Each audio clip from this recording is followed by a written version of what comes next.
and welcome back to the Understanding E Mastermind show. I'm Dave, and today you only have me. Unfortunately, Mr. Matt is not feeling too great. His daughter was ill last Thursday, Friday, I think, and then H was ill over the weekend. It looks like he's picked up this said illness that's been going around. So with that said, you're stuck with me. Yeah, he's not going to be with us now. Just checking that the audio was working fine. It is. That's good. So yeah, in today's webinar, it was supposed to be me and Matt talking to you about time as a commodity, and people always talking about how time is money. We actually believe that time is worth more than money, because you can't really get time back. And that is a follow-on from what we were talking about last week with outsourcing, and how basically that is the trade. That's the trade between exchanging some of your money in exchange for time, or someone else's time. So with that said, there are a few different things. And by all means, like I said, we are live. If you are watching live, feel free to say hello over in the live chat. Like I said, I am working off one screen today, so it's a little bit here, there, and everywhere. Matt usually does the admin side of this. But yeah, I want to hear about, things that you may be struggling with in your business, whether that be time management. Have you got enough time in the day? What are you spending your time doing that you probably shouldn't be? And I guarantee there's probably some outsourced tasks there which are definitely outsourceable if you're willing to take your little superhero cape off. So yeah, that is the main. So I'll also go through some different softwares and stuff which we utilize here. James, hello, thank you. And Mad for Bikes, hi, how are you doing? James, thank you as well for the donation before. Really do appreciate that. I'll come on to that in a moment or towards the end. But yeah, thank you, mate. Appreciate it. So yeah, time as a commodity. Now, this was Matt's one of Matt's famous sayings, was that we all have the same amount of time. The only difference is sort of what we do with it. And Howard, thank you. Hi, how are you? Hope you're doing well. Part-time put, thank you. Nice to see you here. I've got all the chats coming in right now. Yeah, so again, it's 1 second. These screens are playing up here. There we go. So yeah, there are obviously different ways of looking at this. And Matt, like I said, he draws the parallels that, Bill Gates, Mark Zuckerberg, they all have the same amount of time in the day that we do. And when you look at these these billionaires, the successful people, the thing that you'll often find is they all have masses of employees or teams of people who are doing things for them. And largely they are hiring great people who do great work. And this again boils down to where you see yourself in your e-commerce business, whether if you started your e-commerce business as someone who had the contacts with the supply chain network or had a penchant for warehousing and an organization. The reality is when you're starting out, you have to do everything. You have to do sales, you have to do marketing, you have to do the listing, you have to do customer service, and ultimately, I guarantee there's going to be one of those things which you're not good at. There's one of those things which there's going to be a number of those things which someone could definitely be doing better than you are. And you have to ask yourself the question, is the time that you're spending answering eBay questions? I pick on eBay questions because that was the one which always stood out to me as not being the greatest use of my time. And I dealing with the lunatics that you used to get in eBay messages. I'm sure you've all experienced those stupid questions. It feels like a waste of your time, and your time could be better spent doing something else. But obviously eBay set very high standards, so you have to reply to them. But really, a trained monkey could reply to the majority of your eBay message. So again, that is a perfect outsourcing task. And again, that time where depending on how busy you are when you're first starting out, it could be 5-10 minutes of a job. But as you're getting busier and busier, and through the day, you get more and more questions coming in, this turns into a full-time role. It certainly turns into 2, 3, 4 hours of a day replying to these questions, especially on Amazon as well. Bringing Amazon in, you've got your timed metrics. You have to reply within 24 hours, including weekends. It puts a lot of strain on you as a business, and then you end up not doing what you're good at. So again, whether that be sourcing new products, whether that be the marketing, the sales of the business, and it's knowing, being aware of what your skill set is and what your time is best spent doing, and then putting your processes in place and the ability in place for you to outsource or to hand over the jobs which you should not be doing to someone who is much better suited to do that role. Yeah, again, guys, if you've got any any things which you know in your business that you shouldn't be doing, but you still find time doing it you still find yourself doing it every day or every week, let us know in the chat, because like I said, this is something which, like I said, I've seen a lot in businesses which I've helped over the years. You know, you ask someone why they're doing it, or why are you doing this job, and it's because I've always done it. I don't have time to train someone is another great answer.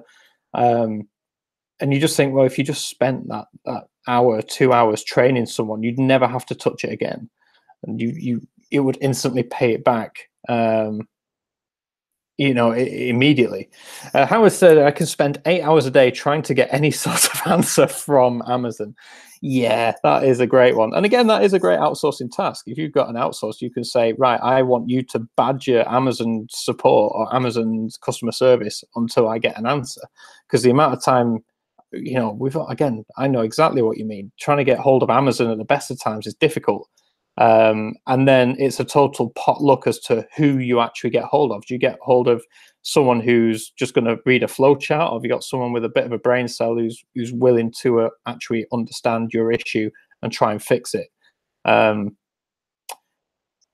It's a curious one, because again, I was chatting with Mike from Huben last week, and he had an interesting. He's currently looking at seller fulfilled Prime, which again is basically you get the perks of FBA, but you self-fulfill. So again, you don't have to send it to an Amazon warehouse.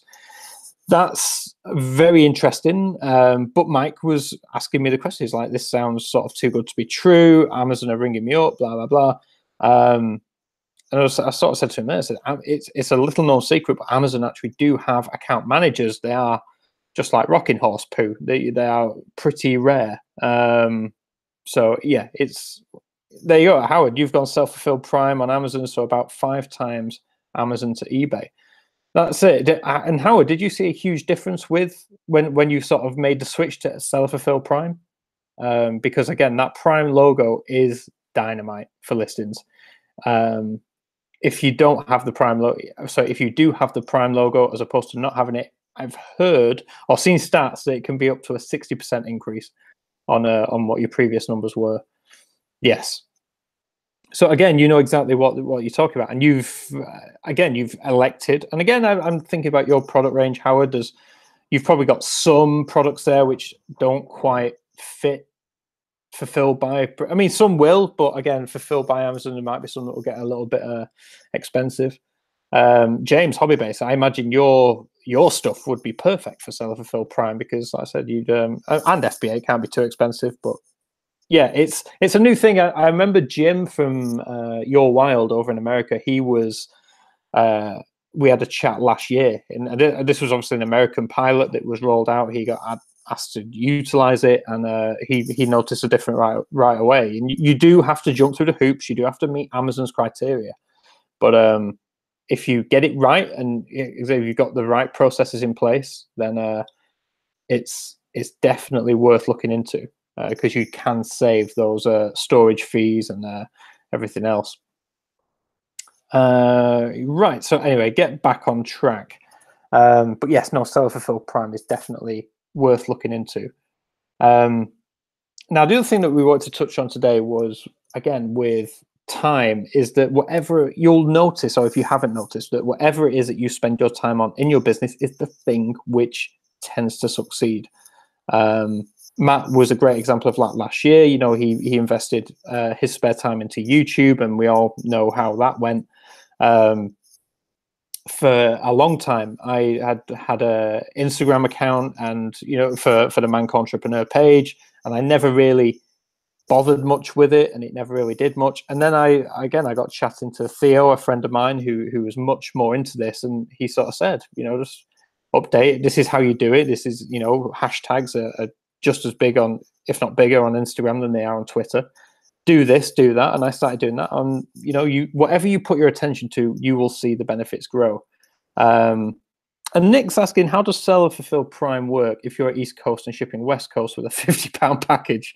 2-day shipping would be through the roof. That is a great question. Obviously, we don't have that same issue here in the UK, Nick. Whether I'm sure, I remember Jim mentioning this. I'm not sure whether they have different. I'm sure they have different criteria for seller fulfill Prime as to what, dependent on the location of the package. I'm sure there's different criteria for your minimum delivery time. Yeah,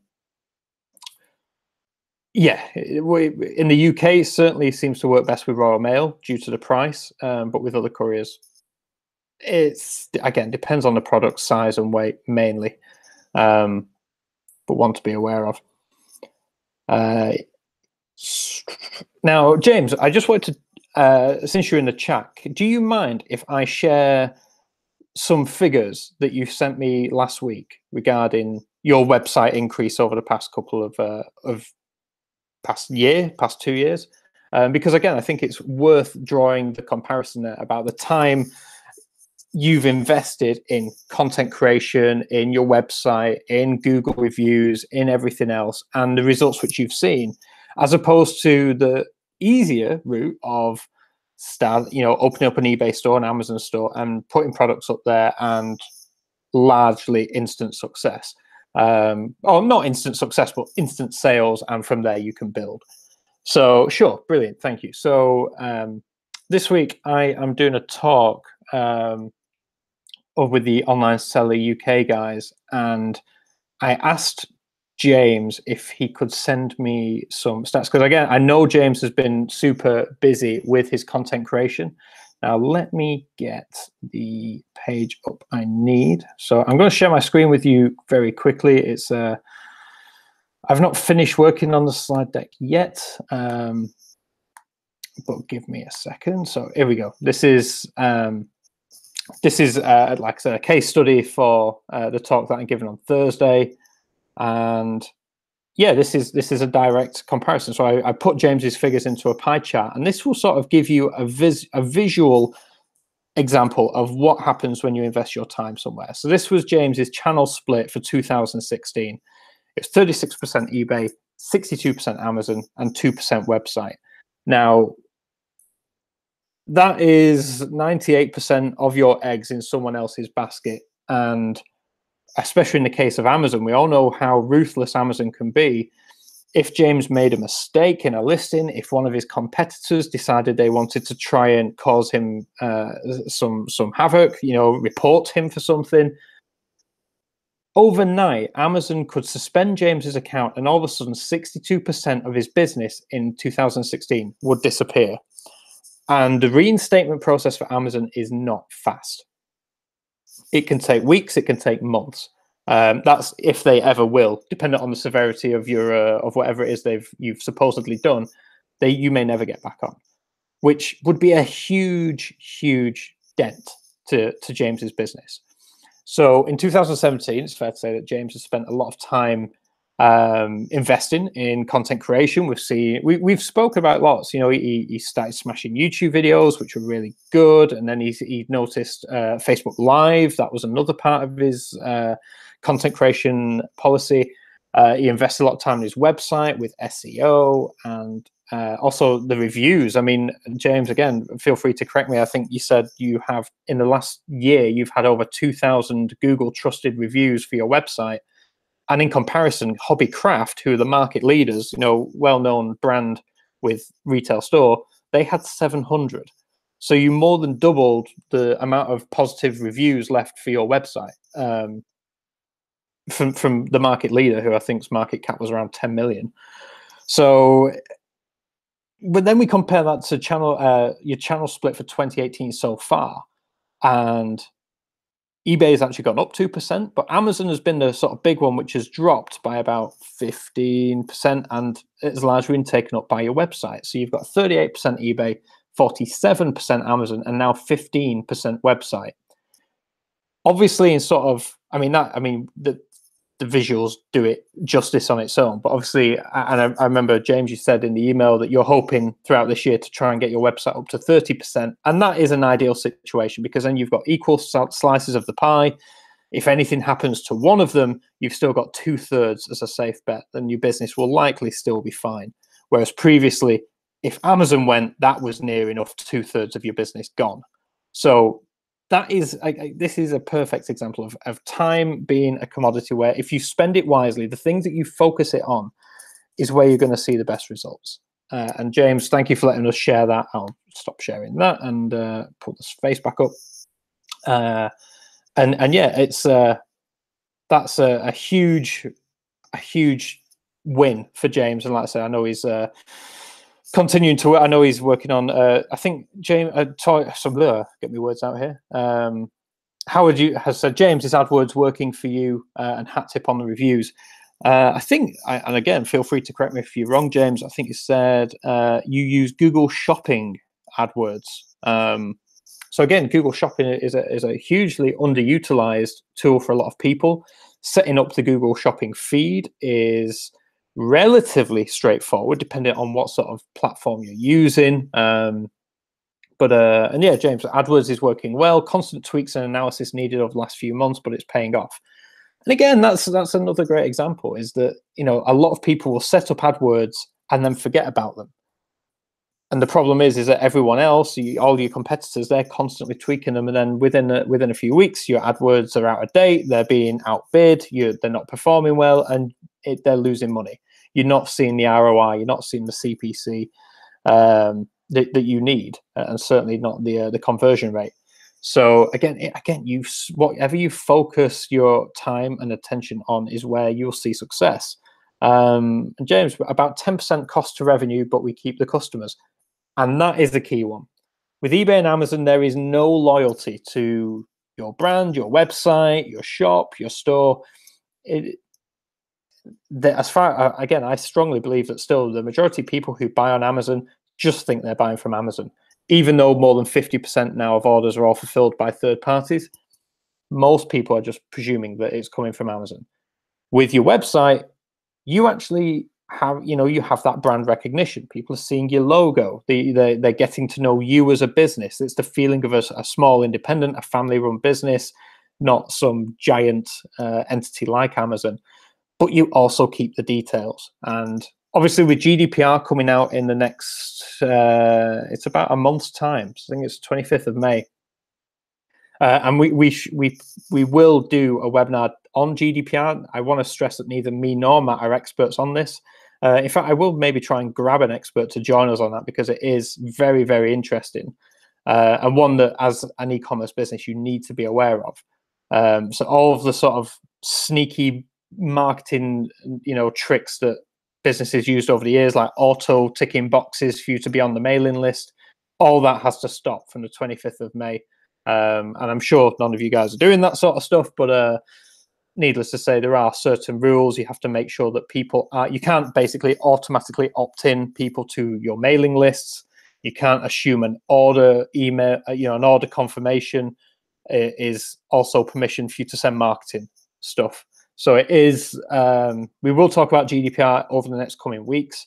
It is on the list of upcoming webinars, and yeah, hopefully we'll get, I know John Hayes has done some work on GDPR, so maybe he'd be a great guest to have join us on that one.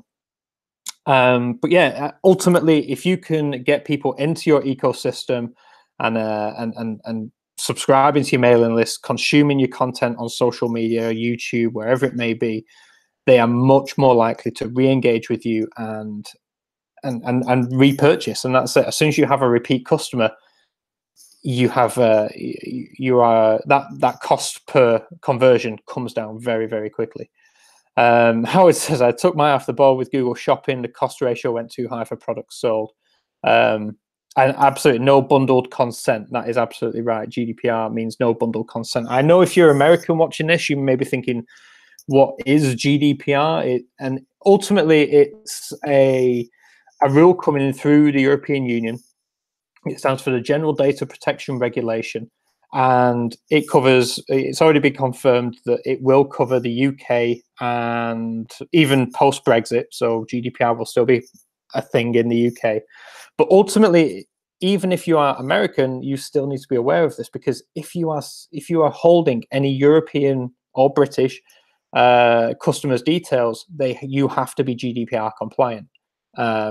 Americans, they are not covered by this, but if you if you're on Amazon or eBay and you have a customer from the UK or Europe, you have to be GDPR compliant. You have to be storing data in a sensible and secure manner. And yeah, it's a lot, and that's I think a big one for me is, especially with eSeller Cafe, we see a lot of people from America not really knowing about GDPR. I don't think anyone's really talking about it in America, and ultimately it will have consequences. So that is one to be aware of. James has asked, Howard, have you set? You have goals set and analytics linked up, so you know what ROI you're getting. Don't forget that. Do you have goals set and analytics linked up? That is also another webinar which we will be covering in the next few weeks. Is sort of doing hopefully one about analytics. Knowing what your website is doing, whether you're using Google Analytics or whether, I mean, we personally prefer Stat Counter. We've found Stat Counter to be a lot more accurate with the tests that we've run. So again, we will be. I realize that this is the last planned webinar that we've published. I have a list of other ones ready to go. Just need to chat with Matt and get them in some sort of sensible order, and we'll get those published later on this week. So you'll be kept up to date with what we've got coming up. Hopefully, once Matt is better. So yeah, that was largely the point that we wanted to make today. Is again, time as a commodity. Are you spending it wisely? Are you unhappy with an area of your business which isn't seeing the results? Ultimately, you probably just have to spend more time on it. And if you don't have the time, then that is another issue. You need to get the time. If you can't outsource running the entrepreneurial side of your business, the business decisions, the direction of the business, but the other stuff, the fluffy stuff, the listing, the customer service, that can all be outsourced. And again, we have a course over on UnderstandingE, which will tell you all about that, take you through the whole process. It doesn't need to be expensive. And we've had members of our team now with us for over 4 years, and they are still fantastic, do great work. With that said, if anyone's got any questions, feel free to add them in the chat box on the right hand side of your screen. If you can't see it, or if you're on a tablet, if you scroll down, it will say something like top chat, and if you then change it to live chat, you will see all the ongoing chat that is going on. And like I said, feel free to get involved. The other thing that I wanted to mention briefly is I won't be here next week. That will be a Matt only webinar. I'll be flying back from Portugal, and I'm doing again, if you haven't seen it on social media, then I've obviously not been doing a good enough job shouting about it. But from Friday, myself, John Hayes, and 2 guys who you won't know called Ian and Chris, we're flying out to Portugal, and we're cycling from the Spanish-Portuguese border all the way across to the Atlantic Ocean. We think in total it'll be about 170 miles, and we're doing this to raise money for Crohn's and Colitis UK. I will stick the Just Giving page. We are now at 88% of our target. So if there's anyone there who could give us a hand in whatever it is, no matter how big, how small, it all helps. I think, like I said, I think we're about 119, 18 pounds away from our £1,000 target for Crohn's and Colitis UK. So again, if anyone could spare anything at all, it would be greatly appreciated. Again, with me and John there, we'll both be documenting the journey on our social media channels and as well on YouTube as well once we're back, hopefully in one piece. So that's why I won't be with you next week. Hopefully Matt will be back. I'm sure he will be. But yeah, that's pretty much everything that I had to talk to you about today. These go a lot quicker when we don't have Matt on board talking doing his bit, doing his filler bit, because we know what he's like once he gets going. So with that said, if nobody has any more questions, I will let you go and crack on with the rest of your Tuesday. And yeah, with one sec, we've got a question from Howard here. Amazon selling to business customers. Am I right in saying that customers can have 30 days to pay? That's a great question. It's one that can anyone help Howard with that one? Because again, selling Amazon Business is obviously something which we haven't touched on with UnderstandingE yet. Obviously, we know about it and we know that it exists. We know it's a thing. But obviously, we suspect that a large part of our audience is B2C. So we've not really got hands-on with it. James said, I think it's just that they provide a VAT invoice. That would make sense. Knowing Amazon, they wouldn't like someone not paying immediately for goods. They would want the payment straight away to confirm the transaction and then to confirm the order. That would get very messy in Amazon's back-end system. But I imagine that, yeah, there will definitely be a function there for VAT invoices, again, for B2B sales. Howard, please don't tell me that's the question you've been trying to ask Amazon customer services, because that should be quite a straightforward one for them, really.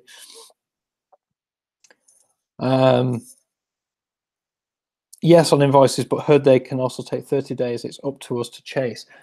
Is that, Howard, do you mean, is that from the business paying you, or is that from Amazon paying you? Because I know obviously with sometimes it could take 14 days for Amazon to send payments through for your Seller Central account. Maybe it's slightly different on their B2B end. Again, it's a weird one. It's not one that I've had much interaction with. Obviously, I've got involved with Seller Central and Vendor Central, but never with Amazon Business. Yeah, James, mad. I wouldn't get involved in that. No, because I guarantee they'd want you to send the product immediately, which would be a... Obviously, it happens in B2B, but, you know, with stuff like that, but customer paying Amazon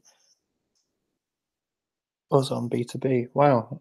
That's yeah, that's a weird one. And like James said, it would surprise me if that's the case with Amazon. But yeah. Okay, if there's no other questions, let me just make sure I've not missed anything there. No, we looks like we're all good. Either speak now or forever hold your peace, at least until next week. Although saying that, the forums are always open, email is always open, the Facebook group is always open. You can always get hold of us in a number of ways, and there's always someone there to answer any questions that you have. Right, looks like we're all good then. In which case, guys, I'll bid you farewell. Thank you so much for joining me today. Hopefully you found it useful. And again, please, if whatever you, Howard, please update us in the Facebook group with anything that you find. And in the meantime, anyone, if you can spare anything for the Just Giving page for the charity bike ride, it would be greatly appreciated. I'll keep you updated on social media.